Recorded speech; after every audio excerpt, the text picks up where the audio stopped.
This is a beautiful church, so once again, thank you to the pastor for allowing us to use this. This is really beautiful. And thank you all for being here tonight and for caring enough to take the time and listen and participate and be active. I always begin my remarks with a disclaimer, and that disclaimer is this. If anybody here came hoping to hear a balanced presentation, then they're going to be sorely disappointed. I say this because a lot of the things that you're about to hear tonight are difficult to hear. And also because I don't believe that a balanced presentation on this topic is possible. Anybody that cares enough to speak about this probably has a very strong opinion one way or the other. Almost everybody has feelings and strong emotions on this issue one way or the other. For me, it's deeply personal. And the issue itself is not a balanced issue. There is no balance in this issue. So therefore, I say this because there cannot be a balanced presentation on this. And I think if anybody claims that their presentation is balanced, they're either misleading themselves or they're misleading their audience. This whole issue of Israel and Palestine is covered in so much myth. And there's so much double standard when people talk about this issue. And I'll give you two examples. I don't know if you heard Bibi Netanyahu's speech at the United Nations. I heard it not live, but after he actually delivered it. And he began it with probably the two most striking examples of myth and double standard. And he began by talking about the right of return of the Jews to their ancient homeland. And of course, the Jews that returned, so-called returned to their homeland, were not exactly the same Jews who were expelled from their homeland, right? Because these were expelled a couple of thousand years before that.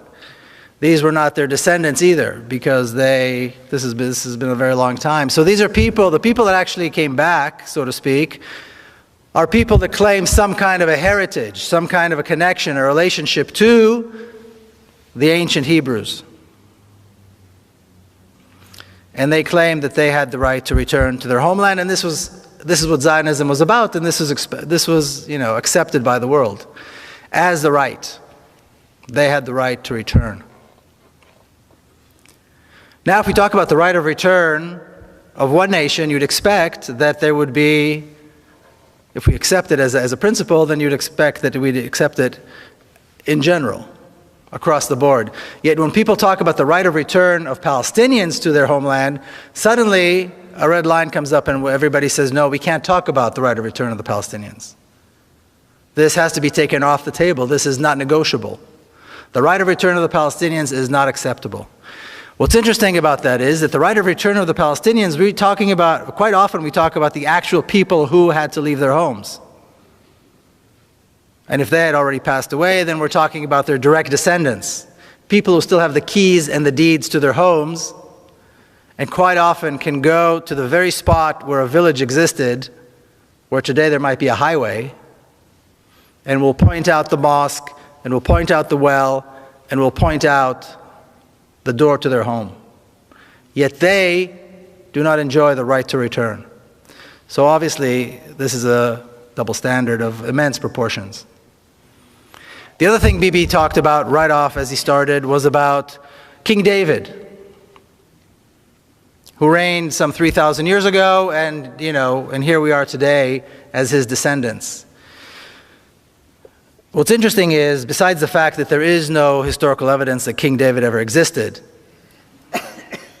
outside the Bible, which of course is not a historical document, and Israeli archaeologists have all but turned up the entire country to find proof that he ever existed. Today, as we speak, an entire town, an entire community is being kicked out of their homes and forced into exile through violence in order to prove that King David existed in a place called Silwan. It's a community of 50,000 people right outside the walls of the old city of Jerusalem. Yet the world sees nothing wrong with this. American money is poured into this project to build what is called the new city of David. an archaeological park, and a community of 50,000 Palestinians has to be terrorized in order to leave. Their homes are being destroyed in order to make this point, this fictional, mythical connection between the ancient kingdom of King David and today's Israel. So these are just two examples. And it was interesting that Bibi Netanyahu decided to kick off his speech at the United Nations with these two things. But what I'd like to do today is just begin with a little bit of history. And if you go ahead, hit the first slide. Thank you. People talk about the fact that this conflict, the conflict in the Holy Land, the conflict between Israelis and Palestinians has been around for so long that it's really not something anybody can ever solve. It's been going on for thousands of years. People have been killing each other there forever. This is not true. And a good place to start, if we're going to talk about how this conflict began, a good place to start would be on the 29th of November, 1947. The day that the United Nations accepted the resolution to partition Palestine into a Jewish state and an Arab state. And this ridiculous map is what they came up with. Now, when you look at this map, before you even hear about the details, before we even touch on the details of this map, just by looking at it, it's unbelievable that anybody expected that this would work. And of course, this didn't even last one day. In 1947, there were two communities living parallel lives. We had the Jewish community that numbered about 500,000, maybe a little bit less than 500,000, that were expecting and hoping to become a state. And you had the Arab community, the Palestinian Arab community, of about 1.5 million people who were also in the process and had the expectation of becoming a state. Yet when the United Nations came up with this ridiculous plan, they chose to give the larger portion of the country to the smaller community, to the Jewish community, and the smaller portion of the land to the larger community. And then people said, and to this day you hear people say, see, the Arabs, the Palestinians, did not accept the partition plan, so all this is their fault. Is anybody mad enough to think that they would accept this? Would anybody in their place have accepted something like this? Obviously not. And obviously, like I said, this did not last even a single day. Because as soon as the resolution was accepted, the Zionist forces, what was called the Haganah, the Palmach, began a massive campaign of ethnic cleansing. Now, the story that we hear, the myth that we're told about 1947, and I heard it once again today, earlier today, at the Seattle Times, is that in 1947, after the United Nations finally recognized the right of the Jewish people to have their own state, the Arab armies attacked, intending to destroy this fledgling state, this young Jewish community. And this is only several years after the Nazi Holocaust. Yet somehow, between the end of 1947 and the end of 1948, the Zionist forces were able to conquer almost 80% of the country, destroy over 500 towns and villages, including schools and mosques and churches and homes, and exile almost 1 million people within a 12-month period. How did they do this if they were being attacked by massive armies from the outside? But once again, when we look at the facts, we realize that in 1947, the Jewish community, the Zionist community, had quite a substantial military force. They had a force of close to 40,000 armed men. And well-trained, well-indoctrinated. My father was one of them. There was no equivalent on the Palestinian side. The Palestinians have never had a military force. To this day, the Palestinians have never had an army or a military force. There was no equivalent of the other side. The Arab armies, such as they were, didn't enter the war until late in May of 1948. Much of the ethnic cleansing had already taken place. The war had been taking place for over 6 months by then. So, of course, this is a myth. This is a myth that nobody takes the time to investigate and question. But once again, the reality that in a 12-month period, so much was done exactly because that is exactly was the purpose of these Zionist forces. To capture as much of the land as possible and get rid of as many people as possible. And that's exactly what they did. Would you hit the next one, please? You heard the story, Judith related to the story about my mother. That's my mother. She's 86 now. She's still living in Jerusalem. She was born and raised in Jerusalem. And she used to tell me how when she was young, she would walk around on a Saturday afternoon, and many of the beautiful neighborhoods in Jerusalem, and I'm talking about the New Jerusalem, the Jerusalem that was built outside the city walls. These were Palestinian communities with beautiful homes. And she would walk around and she would see the families on a Saturday afternoon sitting under or by the lemon tree and so on. And then in 1948, she was living still in Jerusalem. These communities were forced to leave. Their homes were given to Israeli families. And she was offered one of these homes, and like you heard, she refused. The thought of taking another family's home just did not sit well with her. And then she saw the looting, and she still, to this day, when she talks about it, you can see that she feels such a sense of shame. But what's interesting is that I remember hearing this story as a child many, many years ago and over a very long period of time. And it wasn't until I was actually working on the book and I spoke to her about this again that I realized why this story was bothering me all those years. Because the story was bothering me. There was something about it that was troubling. And only now I realized it was troubling because it contradicted the national narrative. It contradicted what I learned in school. That the Arabs attacked, we won, they left, and we get the spoils. So what's wrong with taking their homes? If this is the truth, then there's no wrong in taking their homes. They attacked, and we won. It's fair enough. But once again, like I said, hearing this story in the back of my mind over and over and over again kind of troubled me. And this is exactly why. The truth lays in the personal story, not in the national narrative. Can you hit the next one, please? The title of the book is The General Son, and then the subtitle is Journey of an Israeli in Palestine. So the General Son is a big part of who I am, and this is my father as a general. Now, after the State of Israel was established and the Jewish militia, the Zionist militia, became the Israeli army, he remained as an officer and had a very long and interesting military career. 20 years later, 1967, the drums of war were beating. He was already a general. And a lot has been written about what happened in 1967 and why the war broke out and who actually started the war and why. A lot of books have been written about this, movies have been made about this, and it's an interesting period. Now, just kind of to touch on the history, some of you I'm sure recall, the Egyptian President Nasser decided to kick out the UN peacekeeping forces that were in the Sinai Peninsula that divided Egypt from Israel. And he entered against the ceasefire agreement that existed between the countries. He entered Egyptian troops into the Sinai Peninsula. The generals saw this as a cause for war, as a legitimate cause for war. And they pushed for war.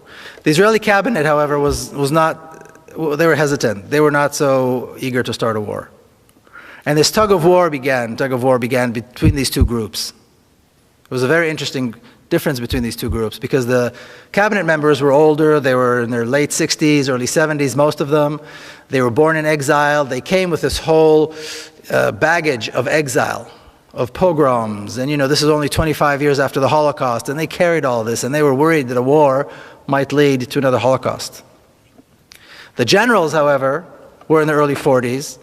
Almost all of them were born in Palestine.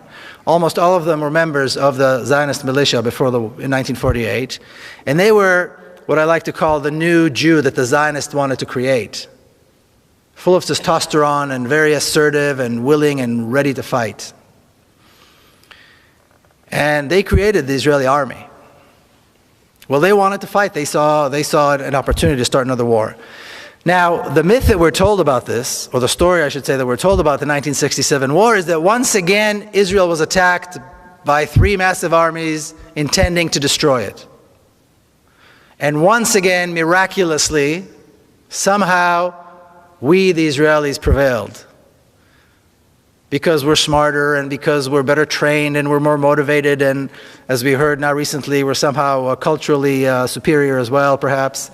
Who knows? But all of these reasons, for all these reasons, we prevailed and we defeated the Arab armies.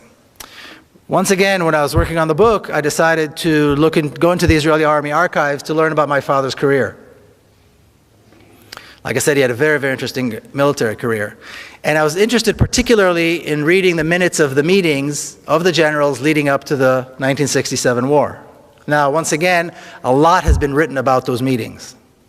So I wasn't expecting to find anything new, because I'd read everything that was out there. But as soon as I began reading, I saw something that I'd not seen anywhere else.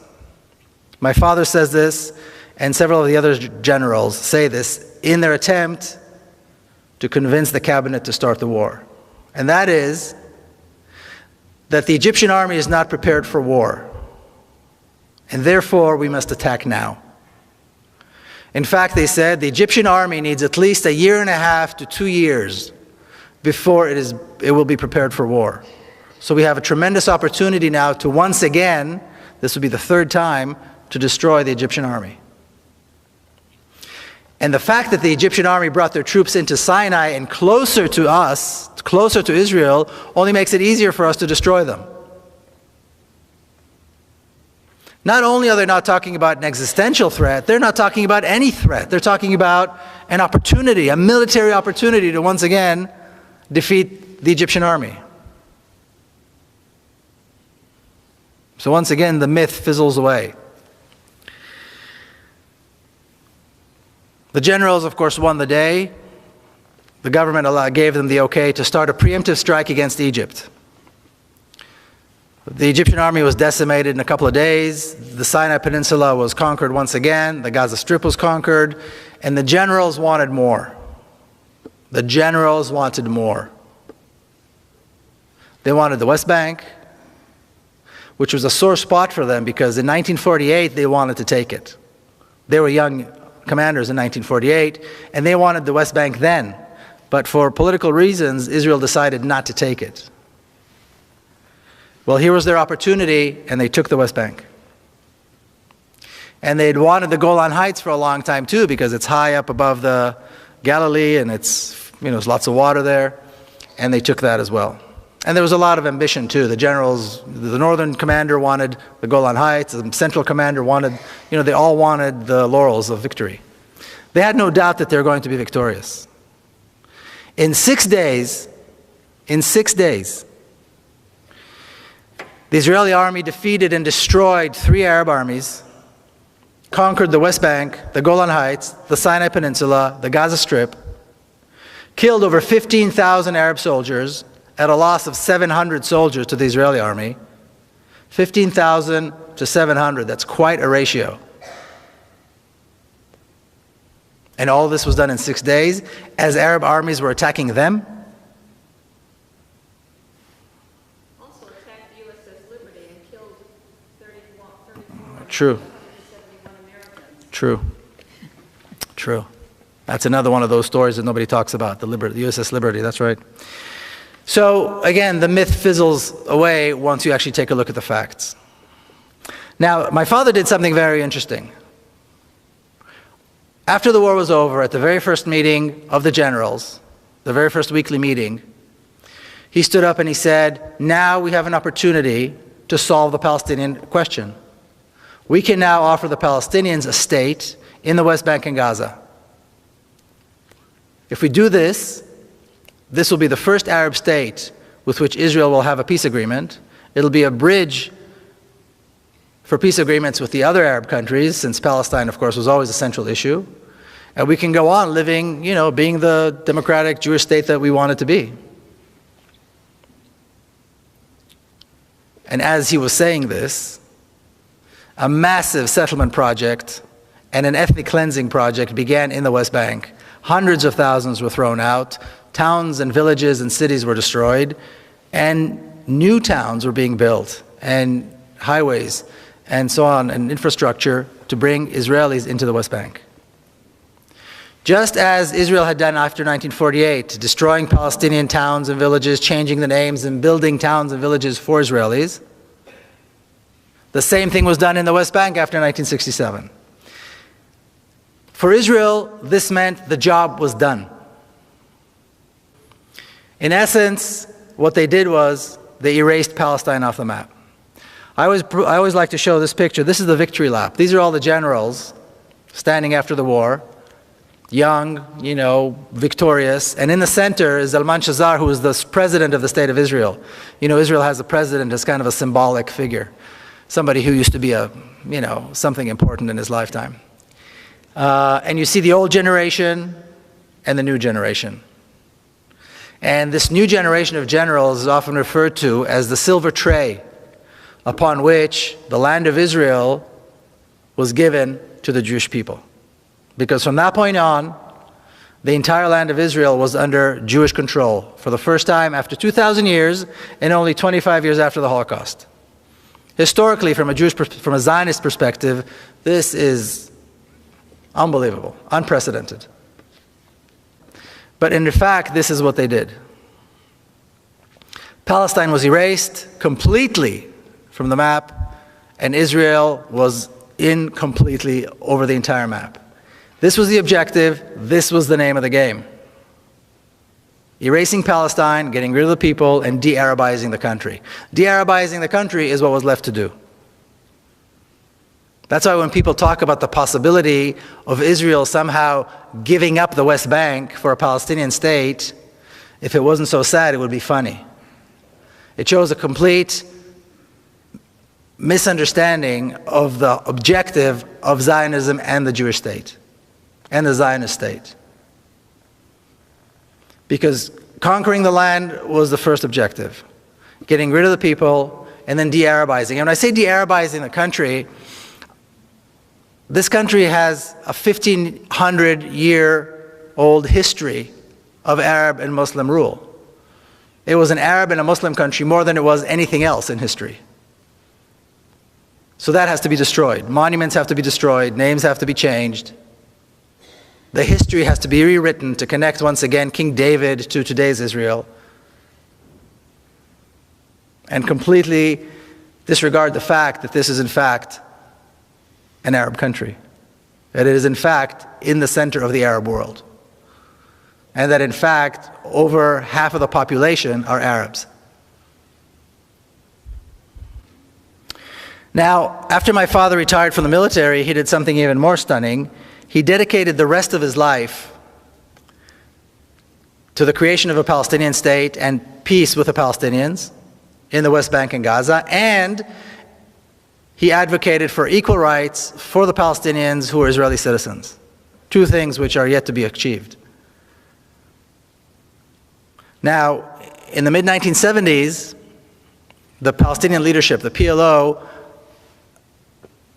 started contacting my father and others, or Evneri and others, people who were like that, in order to begin a dialogue. And that is really when the notion of the two-state solution was put together. These were Yasser Arafat's top people, his advisors and his ambassadors and so on. In this picture is my father with Dr. Issam Sartawi, who was the Palestinian ambassador, the PLO ambassador to Paris. He was later killed in 1983. And this dialogue went on between official representatives of the PLO, and on the Israeli side, these were renegades. These are people who used to hold, high office of one kind or another, and they were Zionist Israelis. But the Israeli government refused to take part in any of this. Only in 1993, did the Israeli government agree to finally begin negotiating with the Palestinians. What happened? What changed? Well, what changed was they accomplished their mission of making the conquest of the West Bank irreversible. By 1993, the Israeli government knew for certain that a Palestinian state could not be established in the West Bank. The settlements were there, billions were invested. The entire Jordan River Valley was settled with villages and kibbutzim and things like that. There were major cities already built in the West Bank. Entire East Jerusalem was taken over by Israel. There was no place anymore for a Palestinian state to be established. And that is when Israel said, okay, we will begin negotiations. So they allowed Arafat to come, misleading him into thinking that they were really intending to make peace, and basically trying to force him to sign an agreement that would complete his surrender.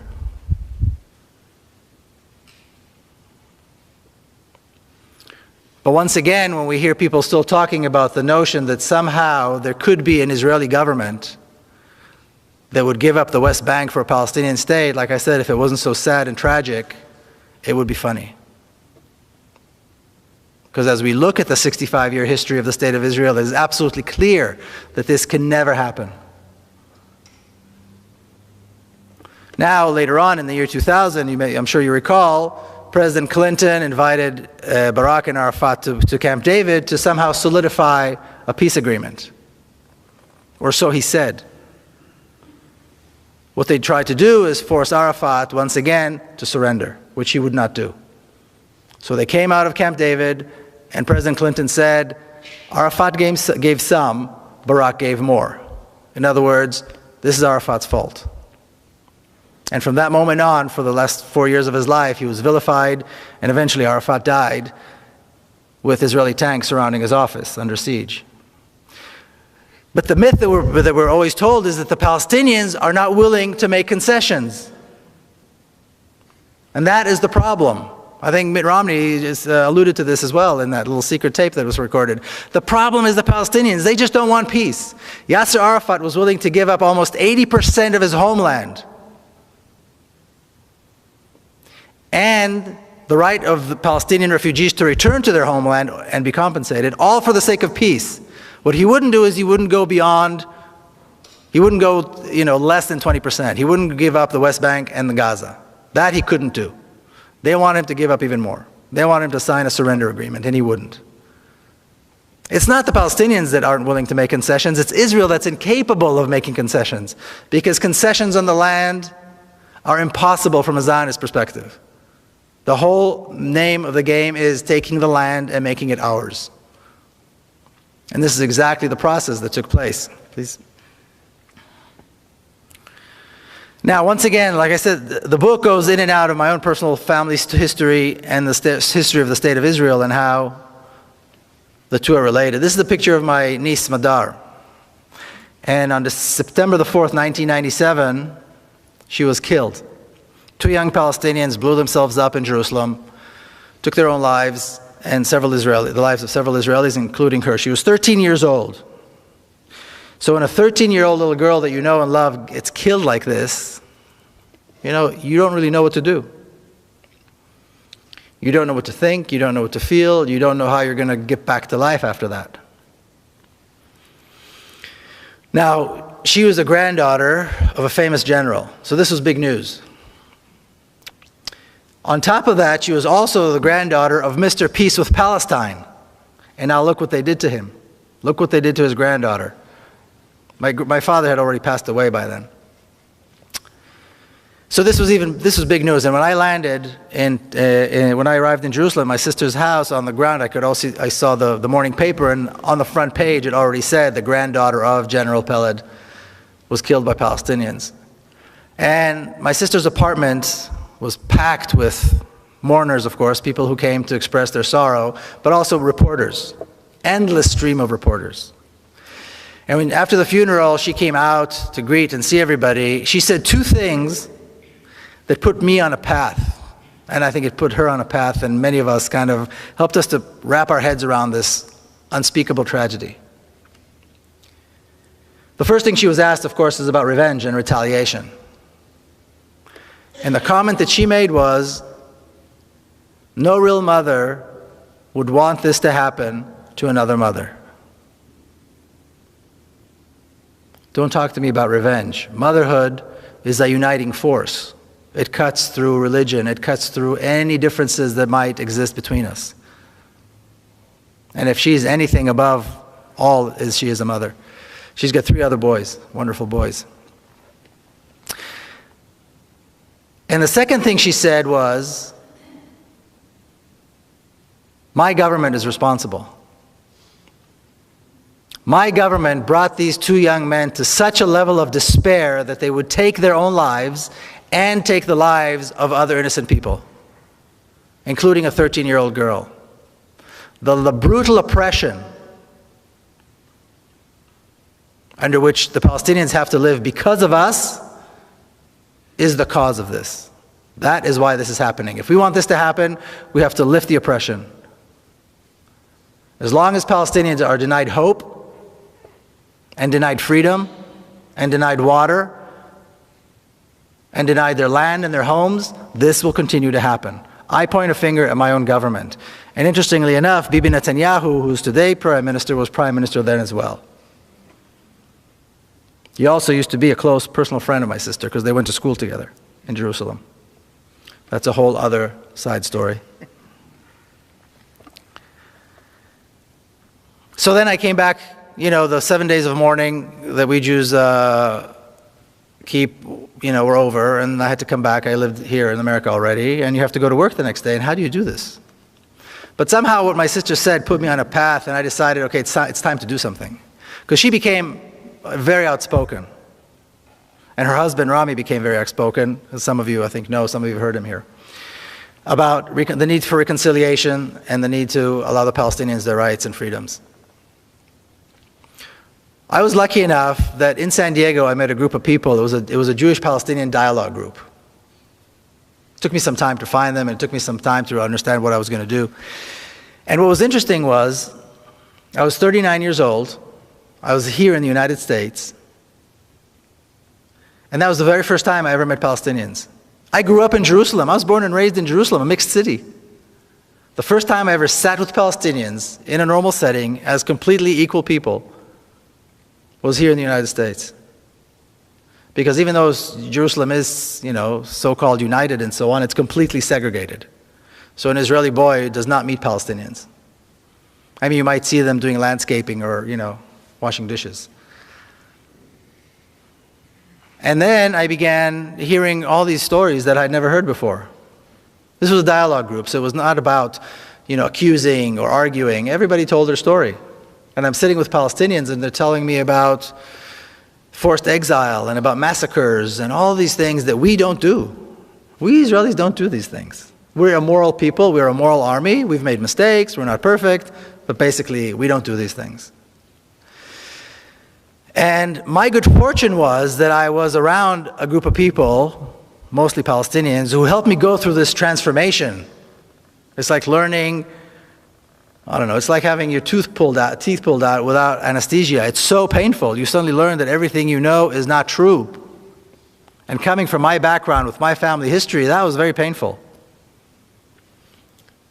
But they were very gracious and very generous in the way they kind of led me through this. And I'm forever grateful to that Palestinian community in San Diego for, carrying me along. It took several years. The way now I talk about it like it was easy, but it was very difficult and it took a very long time. And then I became active. And then I started visiting Palestinian communities inside Israel, and I would visit the West Bank, and I began learning more and more about the issue. Could you hit the next one, please? And as I traveled to the West Bank, I would see this. If you've been to Kalandia or any of the major checkpoints, you see the sign. It's about the size of one of these walls. It's a massive sign. And as you can see, it's white letters over a red background, which usually means danger. And of course, it's in Hebrew. And what the sign says is that this road leads to Area A, which is under Palestinian control. An entry to Israelis into Area A is forbidden. It's life-threatening, and it's a felony. And if you notice, there are 2 exclamation marks. So if you're not scared yet, the 2 exclamation marks will probably do the trick. Now you'll also notice that unless you can read Hebrew, this is irrelevant. It's only true if you can read Hebrew. Now, if you see a sign like that, and you have any sense at all, you turn around and go home. Who in his right mind would see a sign that says danger, firing zone, and walk right into it? My good fortune was that I don't have that kind of sense, and that I have many friends who don't have that kind of sense, and we went right through. And I've been going right through these checkpoints and right through that sign every single time I go visit my friends on the other side of the wall. And what's interesting is I always see the same thing. From the very first time all the way to today, it's been several years, every time I cross that wall, every time I cross the sign, I see the exact same thing. I see traffic jams. I see children going to school, which is probably the most common sight in Palestinian areas, is children coming and going to school. I see people going to work. I see shops. I've yet to see the Palestinians that want to kill me. I've yet to see the Palestinians ready with machine guns and tanks and F-16s ready to bomb me because I'm an Israeli. I've yet to see that. And I know that many other Israelis who do this haven't seen it either. And with time, I began to realize this sign has nothing to do with security. The wall has nothing to do with security. The massive armed Israeli forces along the road have nothing to do with security. The terrorizing and harassment that Palestinian Israelis go through when they go through Tel Aviv airport, the humiliating process that they have to go through, they have to endure every time they decide to leave and go overseas, has nothing to do with security. It has everything to do with racism, with hatred, and with a deep desire to keep us apart, to keep me privileged and them with no rights. That's the name of the game. That's what it's all about. And that's the purpose of the sign. Can you hit the next one, please? Can you read that? Can somebody read that for me? United Nations Resolution 3013 from 1973 states, the struggles of peoples under colonial and alien domination and racist regimes for the implementation of their right to self-determination and independence is legitimate and in full accordance with the principles of international law. Legitimate and in full accordance with the principle of international law. This describes the Palestinian struggle. Because that is exactly what Israel is. Now in this picture I stand with my friend Jamal, who sat in Israeli prison for many, many years. In fact, he was given a life sentence, but he was exchanged in one of the prisoner exchanges between Israel and the PLO. And the reason he was given a life sentence is because he killed a soldier. He and three others saw two young Israeli soldiers guarding a bank in Ramallah, of all things. And soldiers are usually fully armed, of course. And they approached them and they stabbed them to death with a knife. And for that they were later on, beaten, tortured, and arrested and given life sentences. But when I see the picture of the two of us standing side by side, I have to wonder, which one of us is really the terrorist? Because according to this, it's certainly not him. I, on the other hand, served in the Israeli army, an army of occupation, an army of oppression, an army whose sole purpose is to make sure that he does not have a state, he does not have rights, and he dare not resist. So yes, my army has uniforms and commanders and generals, but which one of us is really the terrorist? And finally, and this is also how the book ends, what do we do? I mean, how do two nations share a state? How do they share a country? Well, there are lots of examples. Look at Switzerland. Look at Belgium. These are multinational states. The Swiss are Swiss, the Belgians are Belgians, regardless of what, actual nationality they are beyond that. So there are plenty of examples of states that have multinational nations within them. Once again, going back to this question, is one state the right thing? Is two states the right thing? Are three states the right thing? Somebody gave me something, about a confederation. The reality is that Israel had created a one state. The borders in terms of what, from Israeli perspective, are very clear. The borders of the state of Israel are the Jordan River on the east and the Mediterranean on the west. That's it. If you look at Israeli school books, if you look at weather maps, if you look at any official maps of the state of Israel, it is absolutely clear. There is no question in anybody's mind what the borders of the state of Israel are. That's it. So the notion that there could be an Israeli government that would give up some of that is absolutely absurd. And Israel governs this one state very skillfully with three different sets of laws. You have the laws that govern people like myself, Israeli Jews, who can come and go and say what they please. Pretty much a democratic state for all purposes. You've got the laws that govern the Palestinians who are citizens of Israel, and there are over 30 laws in the law books that discriminate against them specifically, and you've got an entire culture of discrimination against them that is deep-seated and deep-rooted in Israeli society. And then you've got the laws that govern the Palestinians in the West Bank and Gaza, and this is really at the pleasure of the Israeli army. If they want to destroy, they destroy. If they want to arrest and beat, they arrest and beat. If they want to torture, they torture. If they want to kill, they kill. And Palestinians have no recourse. This is the reality. There's an education system, the Zionist education system, like Judith alluded, my sister just wrote a book about it. She's an educator, that teaches racism in a very subtle way. There's a bureaucracy, an entire bureaucracy, that is dedicated to making life impossible for Palestinians through all kinds of restrictions and permits and requirements that are absolutely uncalled for and unnecessary, but are all given and provided under the guise of security. And then you've got the Israeli army, which I like to refer to as one of the best trained, best equipped, best fed terrorist organizations in the world. And yes, they have generals and they have nice uniforms, but their entire purpose is terrorism. And just as one example, I'll give you one example. Almost exactly 4 years ago, as Israel began its attack on Gaza, September the 27th, 2008, at 11:25 in the morning, what I refer to as the most shameful day in the Jewish history, the most shameful day in the history of the Jewish people. Israel began carpet bombing Gaza, and on the first day of what was to be a 21-day attack, they dropped 100 tons of bombs. Okay, a 1-ton bomb will decimate an entire city block. Gaza is one of the most densely populated places in the world. 800,000 children live in Gaza.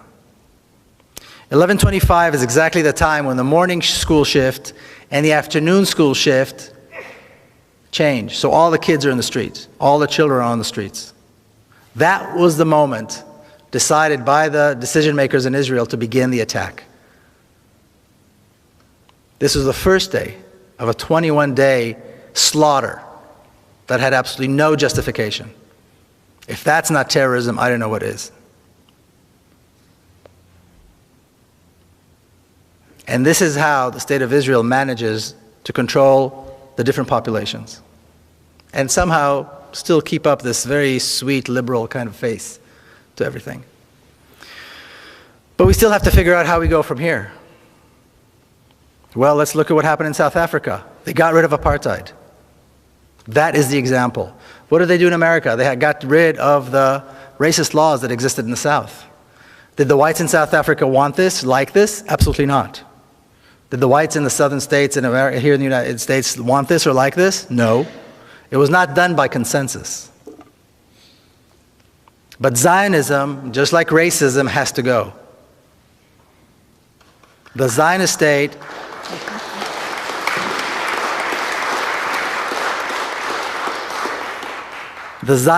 has to be replaced with a democracy.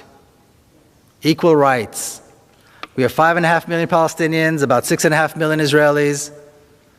There's absolutely no reason in the world why they can't live together as equals.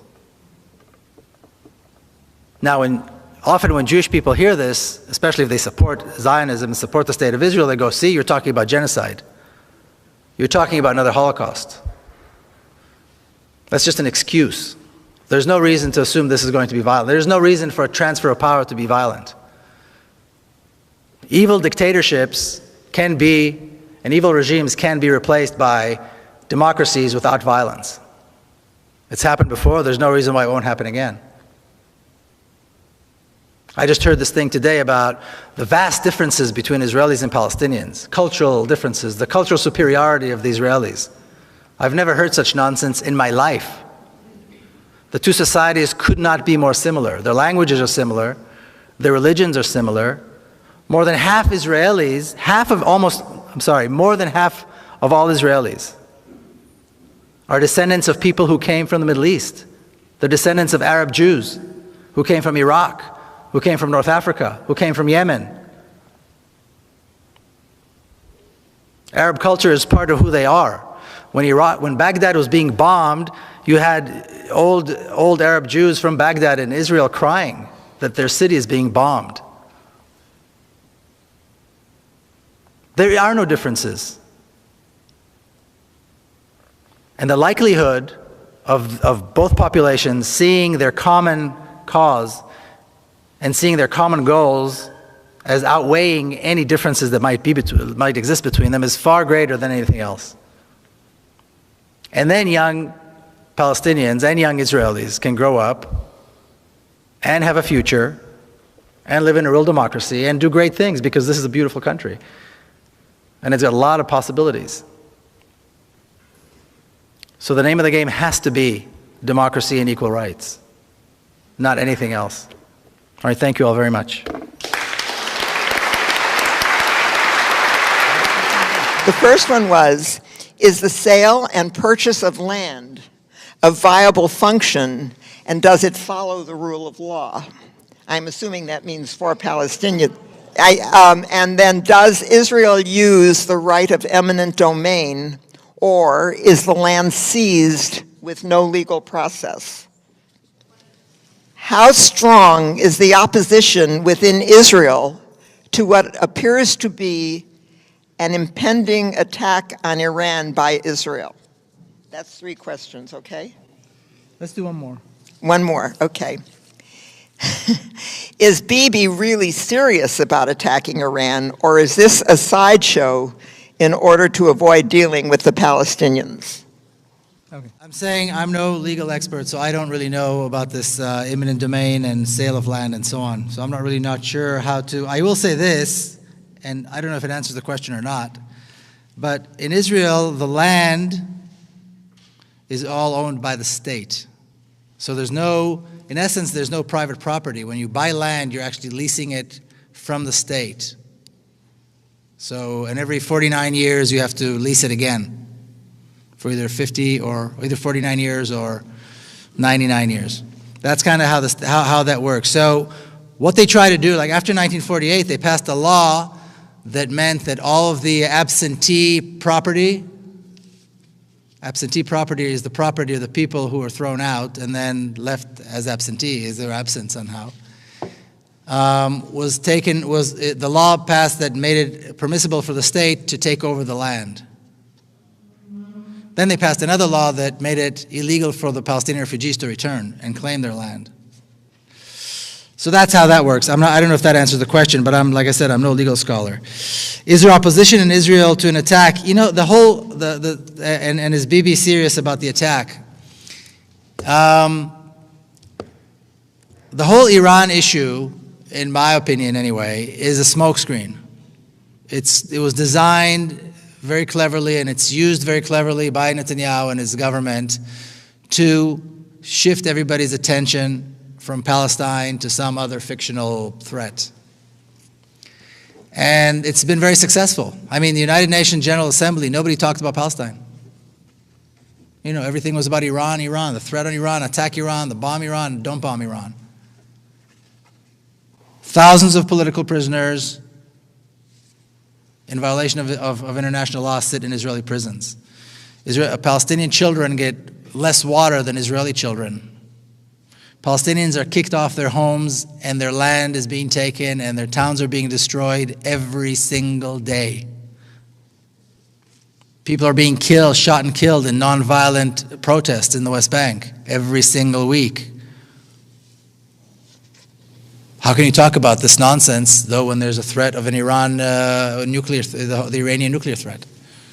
And they managed to manipulate this. So I don't think he's serious. I think he would be politically insane to let go of this wonderful card. But as long as he can keep talking about an Iranian threat, people are not going to talk about Palestine. What's the point of attacking Iran? What would that give him?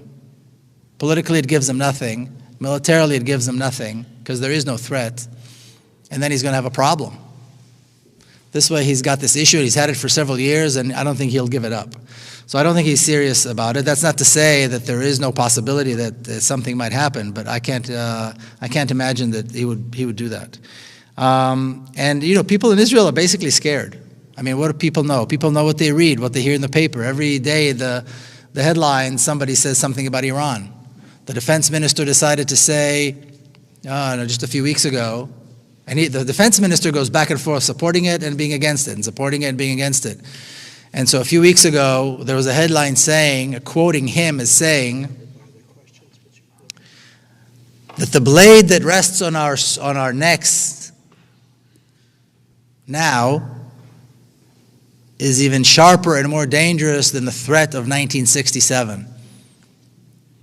So my first reaction was, he should read my book. But you know, anybody that's knowledgeable knows that there was no threat in 1967, but they want to create this tension they bring back that tension of 1967 where people are actually afraid. Israelis in 1967 were scared to death. The generals didn't let on that this was going to be a very easy war.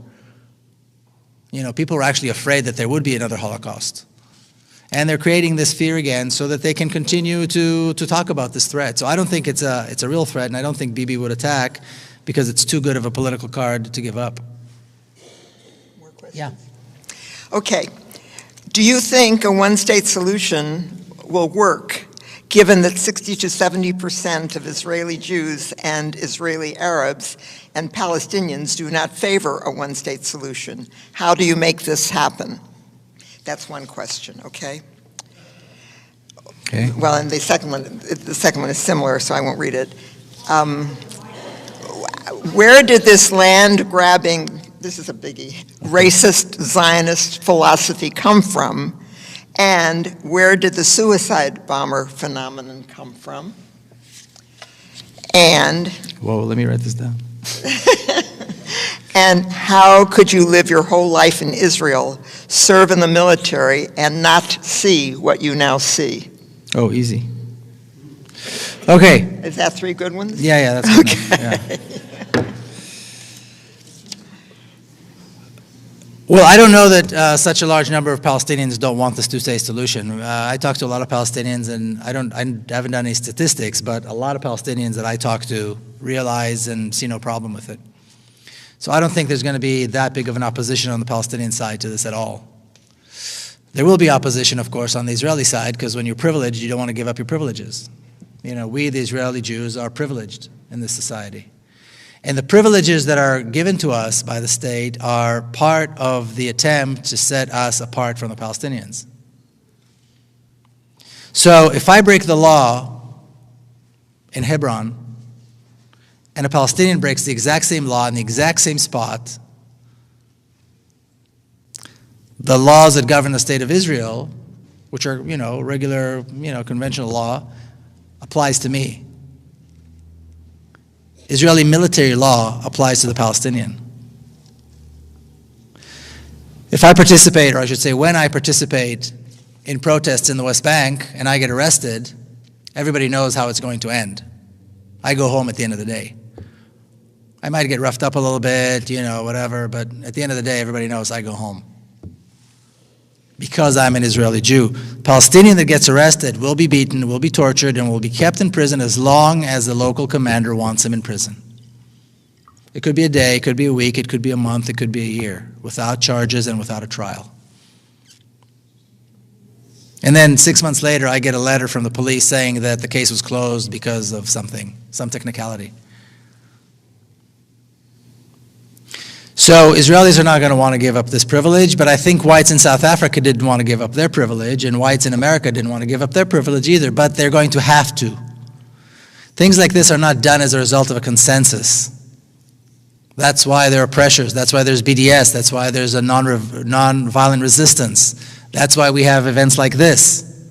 That's why more and more American Jews are breaking away from Zionism and coming and organizing events like this. And whether they like it or not, this is the transformation that's going to take place. People ask me, well, I'll tell you a little story. I was asked, I spoke at an 8th grade class. A friend of mine is a teacher of this really nice, special kind of a school where kids actually learn about stuff. So it's an 8th grade class, and they're learning about this issue. And they've been learning about it for a few weeks, and they wanted me to come and speak. And they took a poll among themselves asking how many of them think there will be a solution in their lifetime. A peaceful solution in their lifetime. These are 8th graders. They're 13 years old. 80% said no. So when I came to speak, I said, well, let's see if I can't change your mind.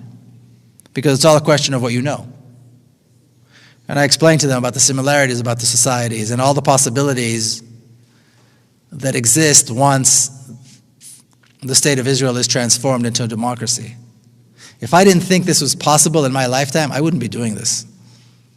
If I wasn't completely confident that this is actually going to happen, I wouldn't be doing this. So Israelis aren't going to like it, but they don't need to like it. That's kind of the way these things are. But I think Palestinians, the impression that I have, and I'm there a lot, is that Palestinians actually do favor this. Okay, there's 2 questions here. One is about where did Zionist philosophy come from? Well, in the turn of the 19th century, there was, this nationalism rose, and all these little groups decided that they were going to become nations. And my grandparents were part of that. They were Jews, and they were in Eastern Europe, and they suffered from pogroms, and they suffered from all kinds of discrimination and racism against Jews and anti-Semitism, and they thought, well, maybe this is a good idea. And when Zionism began, there was a whole scope of Zionisms. There were Zionists that believe in a democracy and that Jews and Arabs would live together. They didn't, in their wildest dreams, imagine that they would kick out people from their homes. And then there were other Zionists who later on became the mainstream Zionists, led by people like Ben-Gurion, who was Israel's first prime minister, that were radical, racist, and violent. And they won the day. And they gave the tone, and that's why Zionism is what it is today. Racist, violent, militant, and non-compromising. But that tone was given by Ben-Gurion and people around him. So that's where that came from. And where did suicide bombers come from? I don't know that suicide bombing is a philosophy. I mean, there are 5.5 million Palestinians who live inside of Palestine. There's probably another 5 or so that live outside of Palestine. That's 10 million people. There were less than 200 suicide bombers. So it's not like, there's some kind of a madness of suicide bombers among Palestinians. Let's put things in perspective. And I don't know that there's a philosophy to it. I think when people are desperate enough and hopeless enough, they see their fathers being beaten and tortured, they see their sisters being shot and arrested, they see their homes being destroyed. They have no ability to go anywhere or buy food or provide water for their families or their siblings. And they see this massive army that is relentlessly oppressing them and beating them. If there's no hope, there's no hope. So we do what we can, But I think if we actually look at how many people actually did this, and I don't know a single Palestinian, and I know a lot of Palestinians, that thinks this was a good thing or supports it. So I think it's important to put the suicide bombing thing in proportion. Yeah. Okay, I have 4 cards here that all kind of deal with something, so it's not really 3 questions. I'll just give you a whole series of topics. Are you saying that nothing will change unless there are changes in American policies and public opinion? What can we do in our U.S. communities to support a single democratic state in Israel? Hold on, slow down. Slow How down. do we counter? Hold on. This is all part, well, it's Yeah, all. but I gotta, Oh, you got to get them? Okay. So nothing will change unless something changes in the U.S. What can we do? Yeah, what can we do? No, Are you that's saying better. that nothing will change unless America? And what can we do in our communities to support a single democratic state Okay. and to counter? No, what? that's fine. Oh, Go yeah, on. he wanted me to read them. I tried. Go on. Go on. How do we counter the influence of AIPAC and other Jewish organizations over U.S. policies? Okay. And how do we convince Americans, I assume, who speak against Israeli policies to fight the false accusation of anti-Semitism? And what do you see as the U.S. collusion with the current Zionist project? And who's actually calling the shots historically, the Zionist movement or the U.S. government and big business? Those are all related. Okay. Wow. That's a lot of questions. Okay. Well, nothing's going to change until a lot of things change. I think, closer? Yes. Okay. I think nothing's going to change until a lot of things change. So things have to change in this country, certainly, and they are changing in this country. Like I said, I'm going to be speaking right now. I'm booked through Thanksgiving, pretty much straight through. More than half of the events that I'm invited to speak at are organized by American Jews. So I see a very big change in what's perceived to be, American Jewry. It's no longer this blind admiration for AIPAC and for Israel and for the whole Zionist thing. Jews are looking at the state of Israel and they say, well, this does not represent us. This is not what we stand for. Thousands of political prisoners, torture, discrimination. This is not what American Jews stand for. So more and more American Jews are moving away from Zionism, and I think that's a very good thing. So that's changing already. I also think that, certainly the United Methodists, the Presbyterian churches are doing a lot of work on this issue. And they're making big strides, and they're bringing about big changes. And I think the more Americans see Jewish people criticize Israel, the more non-Jewish people will feel comfortable. And this anti-Semitic thing, people ask me this all the time. They say, well, look, you can say this because you are you, but when we say it, they call us anti-Semitic. And my reply to that is, fine. I mean, they call me a self-hating Jew. I just got something that said I was a self-hating Jew or that I hate Jews or something. Fine, I'll take that. Now, let's talk about something else. Can you explain to me why Palestinian children get no water? Can you explain to me how you justify dropping 100 tons of bombs on children? Can you explain to me throwing people out of their homes and making them homeless? Can you explain to me yanking kids out of their beds at 2 o'clock in the morning, throwing them in prison and torturing them? Can you explain all this to me? Perhaps I'm anti-Semitic. Now you explain all this to me. What does that make you? And this has to be the conversation. Calling people anti-Semitic is a very weak weapon. It's a very weak tool. It's all they've got. But when you actually look at it, it's completely meaningless. Because they do not have an answer for all those other questions. And that has to be the issue. They're the ones who have to explain. Not anybody, not you, not us. You have nothing to explain. These are legitimate questions. You supported, you danced, you celebrated when Israel was dropping hundreds of tons on bombs on 800,000 children. They were locked up in Gaza and had nowhere to go. You supported this. I'm anti-Semitic? What does that make you? You support a country that deliberately prevents children from access to water. Not to mention food and medicine and education and a home and freedom. You support that. What does that make you? How can you support this? This has to be the conversation. And I'm not suggesting it's an easy thing to do, but I am suggesting that this is how you counter AIPAC. And that's what you do here in the U.S. Because these are the conversations these are the best excuses, these are the best thing AIPAC can come up with. They're talking about transforming Israel as anti-Semitism, and it's calling for genocide. Who's talking about genocide? I haven't heard anybody suggest genocide. Of all the people that I've heard, and I've heard a lot of people talk about this transition, changing Israel from a Zionist state to a democracy. I've heard many people talk about, Ilan Pape who talks about it, many people talk about this. None of them, not a single one of them, would support a violent transition. Not one would support violence. And violence is not needed. So that's how you combat AIPAC, and that's how you counter AIPAC, and that's how you convince Americans not to be afraid. Like I said, I'm not suggesting it's easy. When somebody comes back with this anti-Semitism thing, then people, pull back and they're afraid. And I can understand that. It's very hurtful. At the same time, there's a bigger issue here. So this may hurt our feelings for 5 seconds, but, let's continue the conversation. And that's what has to happen, and that's how you take over this AIPAC nonsense.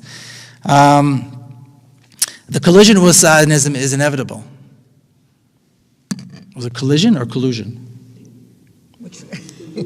Huh? Oh, collusion, I'm sorry. Well, I think it's temporary. It's temporary. I mean, America does, politicians in America do what they have to do in order to get elected. Being pro-Zionist is part of what you have to do in America if you want a political career. Either you're the president or a council member of, my city, Coronado. I mean, they're not even, it's kind of a part-time job. That's the name of the game. That's the price of doing business. So I think the president cares more about healthcare than about Israel. So he's going to give money to Israel so they shut up and he can pass healthcare reform. This is how it is. This is politics in America. And that's why a second Obama term is not going to make any change. It's not going to be different on this issue. Because he doesn't care enough and because, why bother? He's got nothing to gain. But it's going to start from the bottom. And once there's a lot going on, it's like I said to somebody earlier, it's like Vietnam. When American people decided enough is enough, Congress said enough, and the president said enough, and that was it. And Americans were out of Vietnam. But it takes that kind of a movement. And right now, it's true that on this issue, Israel calls the shots. Right now, when Israel says jump, the American politicians say how high. And then they move on to the next thing. But that's the price of doing business here in America if you want to be a politician. Is that it?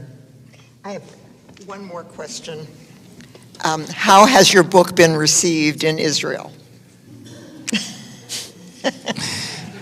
It hasn't been received in Israel. I don't think anybody in Israel read it.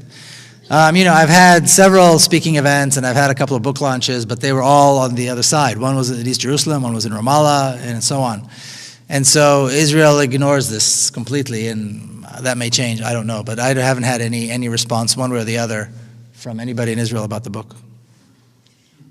That's it. Yeah, that is it for questions. It is not it for signing books. Oh, okay.